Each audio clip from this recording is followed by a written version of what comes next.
Pure mango juice, சுத்தமான மாம்பழ ஜூஸ்னு கீழே போட்டுட்டு நம்ம பிரபலமான மேங்கோ ஜூஸ் கம்பெனிக்காரங்க எப்படி தயாரிக்கிறாங்க? முழுக்க முழுக்க கெமிக்கல்களை கொட்டுறாங்க.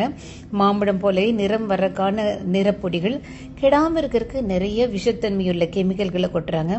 மாம்பழம் போலவே நிறம் வருவதற்கு, தோற்றம் வருவதற்கான கெமிக்கல்களை வண்டி வண்டியாக கொட்டுறாங்க. ஆனால் 1% கூட, ஒரு படம் கூட நிஜமான மாம்பழம் இதில் சேர்க்கப்படலை.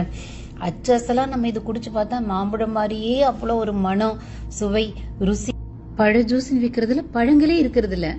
சர்க்கரையெல்லாம் கலந்து கவர்ச்சிகரமான பாக்கெட்டுகளில் பாட்டில்கள்லாம் அடைச்சு நல்ல டிவிக்கள் எல்லாம் பிரபலமாக விளம்பரம் செய்து நம்ம குழந்தைங்களாம் ஆசைப்பட்டு, அம்மா எனக்கு மேங்கோ ஜூஸ் வாங்கி கொடுங்க, ஆரஞ்சு ஜூஸ் வாங்கி கொடுங்க, பொமக்ரேனட் ஜூஸ் வாங்கி கொடுங்கன்னு நம்ம வாங்கி ஃப்ரிட்ஜில் வச்சு சில்லுன்னு ஃப்ரிட்ஜில் இருந்து எடுத்து குடிச்சா அப்பாடா என்ன ருசிங்கிறோம். ஆனால் ஒரு மாம்பழம் கூட இதில் சேர்க்கப்படலை. அவ்வளவும் ரசாயனங்கள், கெமிக்கல்கள், கேன்சர் வர வைக்கக்கூடிய அத்தனை கெமிக்கல்